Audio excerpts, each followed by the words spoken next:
Hello నమస్కారం. నా పేరు Sahni. Welcome to the Telugu report. ఈరోజు దిశా పత్రిక ఒకసారి చూద్దాం జన వార్తలు ఏమున్నాయో. వచ్చే నెల 23న ఎమ్మెల్సీ ఎన్నిక, హైదరాబాద్ జిల్లా స్థానిక సంస్థల కోట షెడ్యూల్ రిలీజ్ చేసిన ఈసీ, అమల్లోకి ఎన్నికల కోడ్. అదే నెల 25న కౌంటింగ్. హైదరాబాద్ జిల్లా స్థానిక సంస్థల కోట ఎమ్మెల్సీ ఎన్నికకు ఎలక్షన్ కమిషన్ సోమవారం షెడ్యూల్ రిలీజ్ చేసింది. ఈ నెల 28 నుంచి ఏప్రిల్ 4 తేదీ వరకు నామినేషన్ స్వీకరణ, వచ్చే నెల 23న ఎన్నికలు, అదే నెల 25న కౌంటింగ్. ఇప్పుడు ప్రభుత్వము ఎవరికి అనుకూలంగా వాళ్ళతో పని చేయించుకుంటుంది ఉద్యోగస్తులతోటి. మరి వీళ్ళ ప్రభుత్వం ఉన్నప్పుడు వీళ్ళకి అనుకూలంగా పని చేయించుకురు. ఇప్పుడు కాంగ్రెస్ వచ్చింది, వాళ్ళకి అనుకూలంగా పని చేయించుకుంటారు. ఇక వీళ్ళు ఎక్కడన్నా నిరసనలు అవి ఇవి ఆందోళనలు చేసినప్పుడు పోలీసు వాళ్ళు వచ్చి కొంచెం కంట్రోల్ చేసేది ఉంటుంది. ప్రభుత్వం చెప్పినట్టు వినాల్సి వస్తుంది. ఈయనేమో అధికారులను పోలీసులను ఎట్లా బెదిరిస్తుండో చూడుర్రి.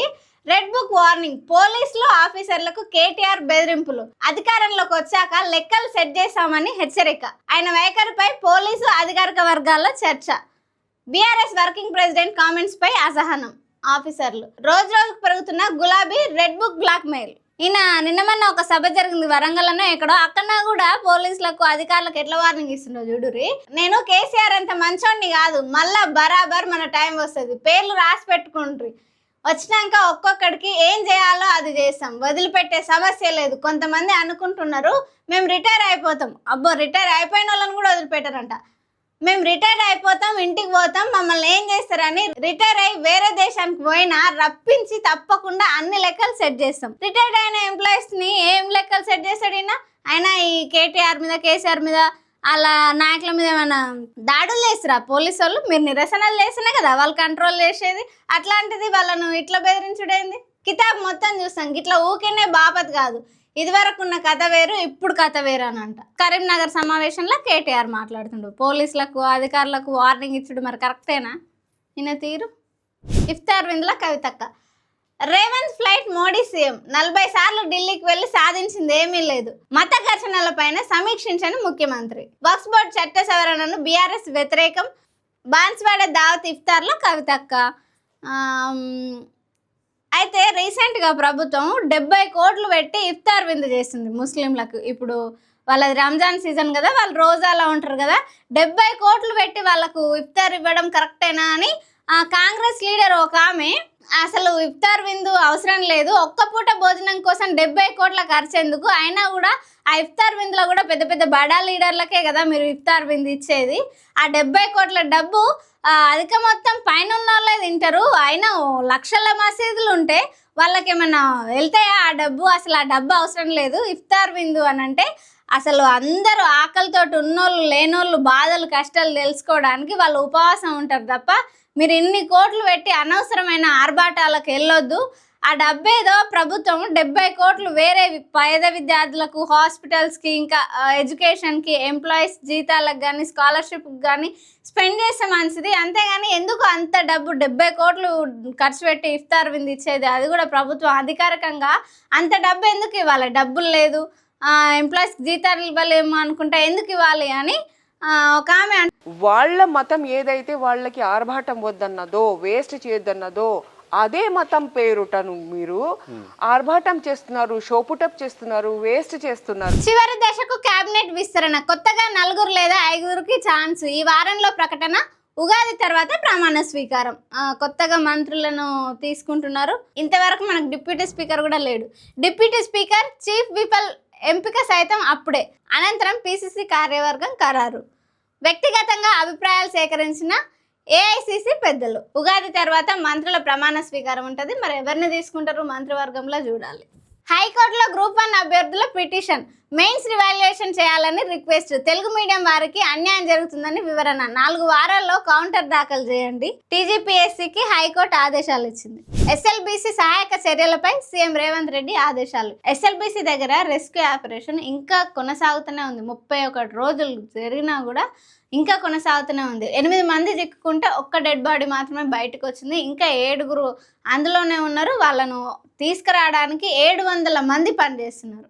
సీఎం రేవంత్ రెడ్డి అక్కడ పోయి చూసి కేంద్రం నుంచి కూడా ఇంకేమైనా సహాయం కావాలంటే తీసుకోండి, ఎట్టి పరిస్థితుల్లో మిగతా 7ని బయటకు తీసుకురండి అని చెప్పేసి ఆదేశాలు ఇచ్చిండు.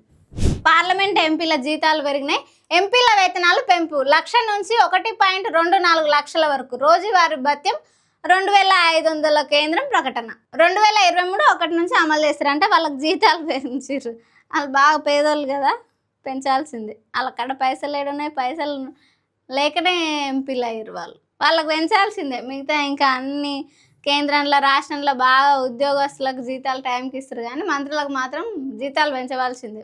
కాంగ్రెస్ ప్రభుత్వంలో ఎమ్మెల్యేలకు మంత్రికి సీఎంకి పొంతన లేకపోవడే కాదు, వాళ్ళ మాటను అధికారులు కూడా వింటలేరు. సలహాదారుడు ఓవర్ యాక్షన్. మంత్రికి చెప్పకుండా టూరిజం పాలసీ మార్పు. కంగుతిన్న మినిస్టర్ కారణం ఎవరంటూ అధికారులపై సీరియస్. సీఎం దృష్టిలో పడేందుకు అడ్వైజర్ నిత్యం హంగామా. అప్పగించిన పనులు పక్కన పెట్టి అన్నింట్లో జోక్యం. ఓ కీలక ఆఫీసర్ సపోర్ట్తో హల్చల్. తమ శాఖల్లో వేలు పెడుతున్నాడని మంత్రులు గుర్రు. ప్రభుత్వంలో సలహాదారుడు వ్యవహరిస్తున్న తీరు వివాదాస్పదంగా మారుతుంది. ఆయనకు అప్పగించిన వరకు పక్కన పెట్టి ఇతర పనుల్లో జోక్యం చేసుకుంటున్నాడని విమర్శలు వ్యక్తమవుతున్నాయి. ఇటీవల సదరు అడ్వైజర్ ఏకంగా ఓ మినిస్టర్ నిర్ణయాన్ని పక్కన పెట్టి సొంత డెసిషన్ తీసుకున్నట్లు ప్రచారం జరుగుతుంది. ఇది తెలిసిన మంత్రి ఆయనపై గుర్రుగా ఉన్నట్టు సమాచారం. సమయం సందర్భం చూసుకొని సలహాదారుపై ముఖ్యమంత్రి ఫిర్యాదు చేయనున్నట్లు భావిస్తున్నారు. కాంగ్రెస్ ఇదైతే బాగా నడుస్తుంది. మంత్రులకు సీఎంకి పొంతనుండుడే కాకపోవడమే కాకుండా వాళ్ళ మాటలు అధికారులు కూడా లెక్క చేయకుండా వాళ్ళు తీసుకున్న డెసిషన్స్ పక్కన పెట్టి వేరే నిర్ణయాలు తీసుకుంటారంట. ఈ బెట్టింగ్ యాప్స్ ప్రమోట్ చేస్తున్నారని చిన్న సెలబ్రిటీలను పెద్ద సెలబ్రిటీలను ఎవరిని వదలట్లేరు. ఆఖరికి ఈ సచిన్ కోహ్లీ, షారుఖ్ ఖాన్ కూడా నోటీసులు. బెట్టింగ్ యాప్ ప్రమోషన్ చేసినందుకు పోలీసులకు ఫిర్యాదు చేశామన్న హైదరాబాద్ గ్రీన్ సొసైటీ. రోజుకో మలుపు తిరుగుతున్న వ్యవహారం. బెట్టింగ్ యాప్స్ ప్రమోషన్ ఇష్యూ రోజుకు మలుపు తిరుగుతుంది. ఇప్పటి వరకు పలువురు టాలీవుడ్ నటులు, యూట్యూబ్ స్టార్లపై కేసులు నమోదైనాయి. తాజాగా బాలీవుడ్ హీరో షారుఖ్ ఖాన్, దిగ్గజ క్రికెటర్ సచిన్ టెండూల్కర్, క్రికెటర్ విరాట్ కోహ్లీ సైతం ఈ సెగ తగిలింది. వీరికి త్వరలోనే నోటీసులు అందే అవకాశం ఉంది. బెట్టింగ్ యాప్ ప్రమోషన్ చేసినందుకు ఈ ముగ్గురిపై పంజాగుట్ట పోలీసుకు ఫిర్యాదు చేసినట్టు హైదరాబాద్ గ్రీన్ సొసైటీ తెలిపింది. పెద్ద పెద్ద స్టార్లను, బాలకృష్ణను, రానాని, ఇంకా మంచు లక్ష్మిని, వీళ్ళనే కాదు, విజయ్ దేవరకొండ వీళ్ళనే కాదు, ఇప్పుడు బాలీవుడ్లో కూడా బెట్టింగ్ యాప్ల కేసులు జరుగుతున్నాయి. మరి డబ్బుల కోసం అంతంత పెద్ద సెలబ్రిటీలు బెట్టింగ్ యాప్స్ ప్రమోట్ చేస్తే ఎంతమంది జీవితాలు ఖరాబ్ అయినాయి. అందుకే ఎవరిని వదలట్లేదు. ఈ దిశ మెయిన్ పేపర్లో నాకైతే ప్రజల సమస్య గురించి ఏం కనిపించలేదు. కాకపోతే రిస్కీ ఆపరేషన్ వాళ్ళ పరిస్థితి గురించి చెప్పడము, ఇంకా పొలిటికల్ అప్డేట్స్, క్రికెట్ అప్డేట్స్, ఇంకా కోర్టుల అప్డేట్స్ ఇవి ఉన్నాయి దిశ మెయిన్ పేపర్లో. సోషల్ మీడియాలో ఒక వీడియో వైరల్ అవుతుంది. చిన్న పిల్లలు ఫ్రెండ్షిప్కి అర్థమైందో బాగా గుర్తు చేసిరు అందరికీ. ఇది ఎక్కడ అనంటే నేపాల్లోని స్మాల్ హెవెన్ అనే స్కూల్లో పిల్లలంతా పిక్నిక్ వెళ్తున్నారు. పిక్నిక్ వెళ్ళాలని చెప్పేసి ఇది అసలు ఏందో చూద్దాం. మన ఫ్రెండ్ అల్లే ఇంకెవడు ఉంటాడు, స్నేహితుడి కోసం డబ్బులు కలెక్ట్ చేసిన తోటి విద్యార్థులు, టీచర్కు పిక్నిక్ ఫీజుని చెల్లించిన పిల్లలు. నేపాల్లో స్మాల్ హెవెన్ అనే స్కూల్లో పిల్లలందరినీ పిక్నిక్ తీసుకెళ్తారంట. అయితే ఒక చిన్న అబ్బాయి దగ్గర డబ్బులు లేకపోతే తను పిక్నిక్ రాలేడేమో అని చెప్పేసి వాళ్ళ క్లాస్ ఫ్రెండ్స్ అందరు కలిసి డబ్బు కలెక్ట్ చేసి టీచర్కి ఆ డబ్బులు ఇచ్చినంట. మా ఫ్రెండ్ కూడా వస్తాడు, మేము ఇస్తున్నాం డబ్బులు అని చెప్పేసి. ఇంకా టీచర్లు అందరూ బాగా ఇంప్రెస్ అయిపోయి, వాళ్ళ ఫ్రెండ్షిప్కి బాగా ఇంప్రెస్ అయిపోయి ఏం అవసరం లేదు డబ్బులు అని చెప్పేసి టీచర్సే డబ్బులు పెట్టుకొని ఆ పిల్లల్ని తీసుకెళ్ళరు. డబ్బులు ఎవరు వాళ్ళకి ఇచ్చిర్రు. బట్ వాళ్ళ ఫ్రెండ్షిప్ ఎంత గొప్పగా ఉంది, మంచి అర్థాన్ని తెలియజేసిరు అని చెప్పేసి ఒక టీచర్ సోషల్ మీడియాలో షేర్ చేసుకుంటే ఇది ఇప్పుడు బాగా వైరల్ అవుతుంది. చిన్న పిల్లలు ఎంత గొప్పగా ఆలోచించరు కదా. ఇప్పుడు గ్రోక్ మీద కేంద్రం చాలా సీరియస్గా ఉంది. ఎందుకంటే ఆ గ్రోక్ని ఏం అడిగినా కూడా, ఇది ఎలాన్ మస్క్ సంస్థ, గ్రోక్ని ఏం అడిగినా కూడా కేంద్రానికి కూర్చోబెట్టేటట్టు, కేంద్రంలో ఉన్న బీజేపీ కూర్చోబెట్టేటట్టే, ఫ్యూచర్లో దెబ్బతినేటట్టు ఆన్సర్లు ఇస్తుంది. ఈ గ్రోక్ ఏమని ఇస్తుంది అంటే ఇండియాలో మోస్ట్ డేంజరస్ పార్టీ ఏంటంటే బీజేపీ అని ఆన్సర్ చేసుడు, ఇంకా మోస్ట్ డేంజరస్ పర్సన్ ఎవరు అని అంటే మోడీ అని ఆన్సర్ చేసుడు. ఇట్లా బీజేపీ వాళ్ళకి బాగా పెద్ద చిక్ అయిపోయింది ఈ గ్రోక్ వల్ల, ఎలాన్ మస్క్ వల్ల. వీళ్ళ కోట్ల ఇష్యూ కూడా నడుస్తుంది. చూసారు కదా. ఈ వీడియో మీకు నచ్చితే ఖచ్చితంగా సబ్స్క్రైబ్ చేసి మమ్మల్ని సపోర్ట్ చేయండి. సరేనా? Thank you.